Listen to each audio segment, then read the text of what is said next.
33e leçon de notre MOOC. Aujourd'hui, nous allons faire un focus sur ce qu'on appelle la description des usages. De quoi sont-ils constitués? Quels sont ces enjeux à ces usages dans le projet? L'approche du design thinking et du design industriel, d'une manière générale, privilégie l'innovation par l'usage. Le rapproche, met l'utilisateur au cœur du projet, d'abord en le respectant. Par exemple, en ne le prenant pas pour ce qu'il n'est pas, c'est-à-dire un expert en usage, ou seulement un consommateur.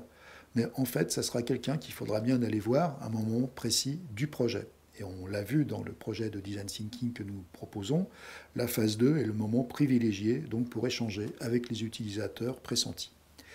Donc la notion d'usage ne se réduit pas à un mode d'emploi ou à un processus opératoire.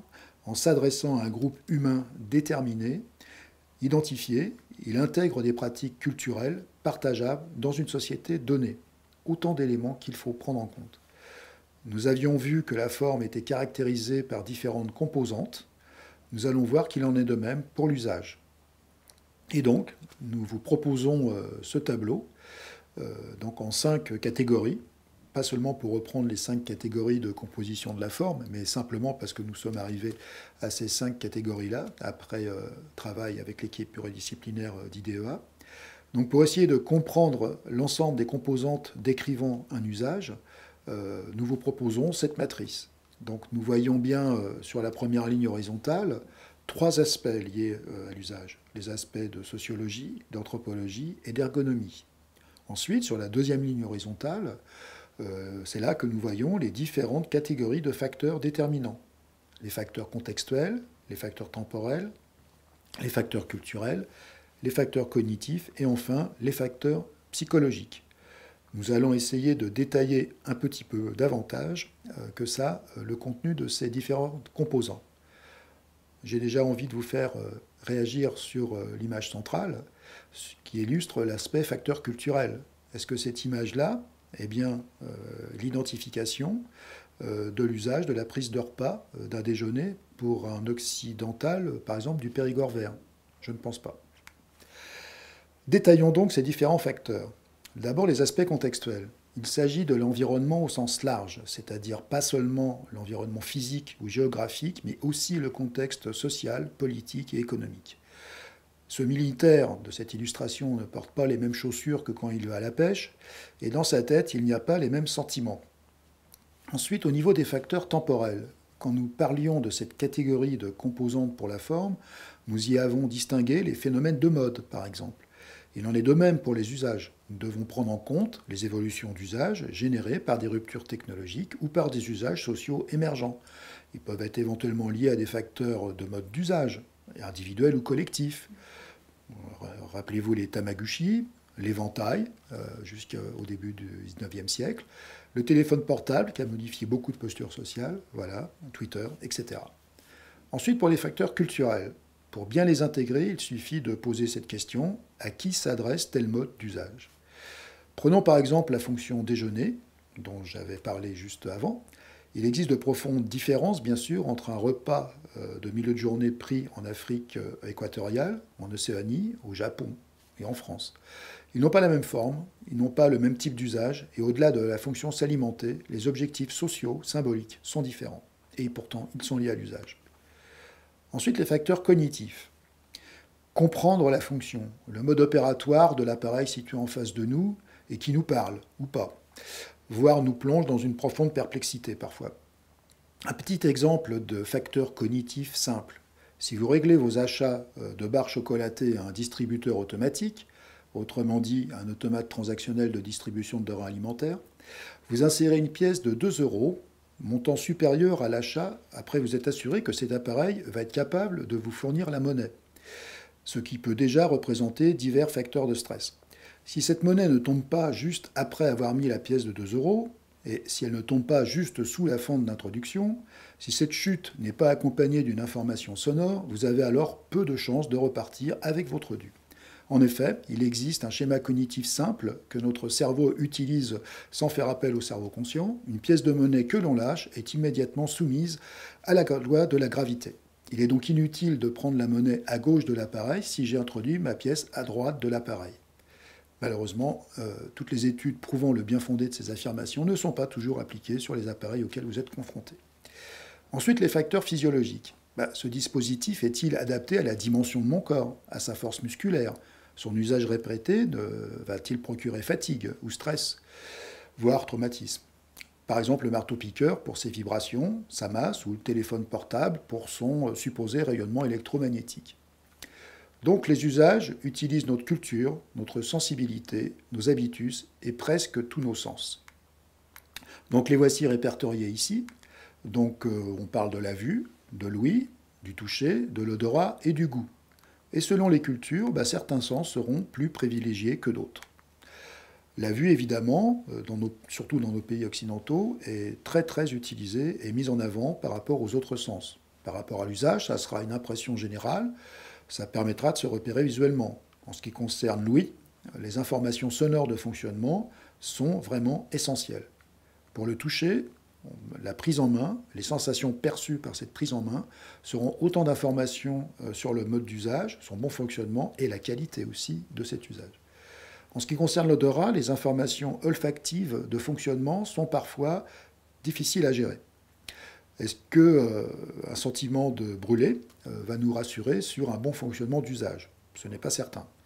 Enfin, pour le goût, c'est en fait un sens qui est assez peu utilisé dans cette perception des usages, sauf bien sûr pour l'alimentation. Un conseil général donc pour élaborer les modes d'usage, éviter les surenchères. En tant que designer, j'ai été que trop confronté à deux types de surenchères d'usage, soit d'ordre marketing, soit d'ordre technique.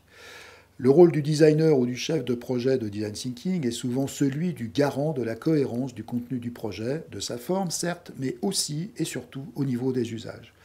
Reprenons nos deux cas à l'aune de cette longue expérience de designer. Le marketeur peut s'assurer de la réussite d'un produit ou d'un service sur son marché, mais il est souvent tenté de se transformer en monsieur plus de l'usage. Par rapport à la concurrence, nous avons N fonctions supplémentaires pour le même prix d'achat. Et puis on s'aperçoit que ce ne sont que des parasites supplémentaires pour justement ne pas avoir accès aux fonctions de base. J'ai même vu des études de marché qui renforçaient cette affirmation. Bizarre. Mais si on vous pose cette question, pour le même prix, nous vous offrons telle fonction, en plus, cela vous intéresse-t-il? Allez-vous répondre non? Donc ces verbatims qui sont acquis bien rapidement auprès d'utilisateurs supposés ne sont pas des indications fiables, sérieuses, de la prédiction de réussite sur leur marché de mode d'usage préétabli. Quelques conseils. Par exemple, l'ingénieur et la technique qui peut tout. Souvent entendu, à l'aune de ces nombreuses années de pratique, il y avait de la place sur le processeur, alors j'ai ajouté telle fonction. Mais pourquoi donc? Juste parce qu'il y avait de la place sur le processeur, m'a-t-on répondu. Mais quelle est la pertinence sur le fond? A priori aucune. Là aussi, on risque juste le parasitage. Donc on va perturber en fait l'accès aux fonctions de base de manière totalement superfétatoire. Ces dérives souvent constatées ne masquent que difficilement des faiblesses conceptuelles, des doutes sur le positionnement ou une stratégie trop floue. La plupart du temps, cette surenchère ne fait que parasiter la proposition, la rendre moins lisible, moins évidente, donc finalement moins concurrentielle. Prenons quelques exemples qui illustrent justement ces recommandations. Google, 2 clics pour trouver ce qu'on cherche. Apple, qui a pris à l'envers pas mal d'objets préconçus. Dacia, qui revient finalement à des choses élémentaires qu'on attend d'une automobile. Good Grip, avec ses manches qui nous facilitent en fait l'épluchage des fruits et légumes et évitent les crampes. Fiskar, qui enfin nous a permis de découper à peu près n'importe quoi sans abîmer nos mains de manière plus ou moins profonde. Certains sites internet de services publics, dont on doit saluer l'énorme progression en termes de facilité d'usage, comme celui de la CNAF par exemple, mais ce n'est pas le seul. Les affichages horaires de train et les affichages dynamiques, donc ce sont autant d'exemples qu'il faut regarder assez précisément pour comprendre ce qu'on est en droit d'attendre d'un service attendu et d'un usage évident. Si le design et le design thinking sont capables d'innover par les usages, qu'en est-il des propositions de nos étudiants dans le cadre d'Aqua Urbana? Avec Marie Goyon, anthropologue de l'équipe IDEA, nous avons analysé leurs propositions sous cet angle. Comment ont-ils abordé la question des nouveaux usages urbains de l'eau? Peut-on dépasser les archétypes d'usage dans ce secteur? En fait, les projets de nos étudiants montrent un autre aspect de la réponse attendue sur ce plan. L'innovation n'est pas forcément synonyme de nouveauté absolue, mais plutôt c'est une capacité à porter un regard neuf en saisissant l'air du temps à travers l'observation des contextes anthropologiques, philosophiques et socio-économiques, voire artistiques. Cela suffit finalement à construire une démarche innovante. Pourquoi une telle démarche peut être innovante ? De fait, aller déplacer ce regard dans d'autres cultures et surtout dans d'autres champs que celui de l'eau a permis de s'inspirer de ces usages de la rareté pour répondre au contexte urbain actuel et aux spécificités de confluence dans l'espace urbain lyonnais. C'est bien une approche croisée d'anthropologie et de design qui a permis l'émergence de ces axes d'innovation par l'usage. En voici une synthèse illustrée. Donc nous sommes partis d'un énoncé. De ça est sortie une structuration du travail de veille par les sciences humaines et sociales et le design, principalement. Ça aboutit à des nouvelles représentations de la préciosité et de la rareté de l'eau. Dans le même temps, donc, il y a la recréation des artefacts par la démarche design thinking.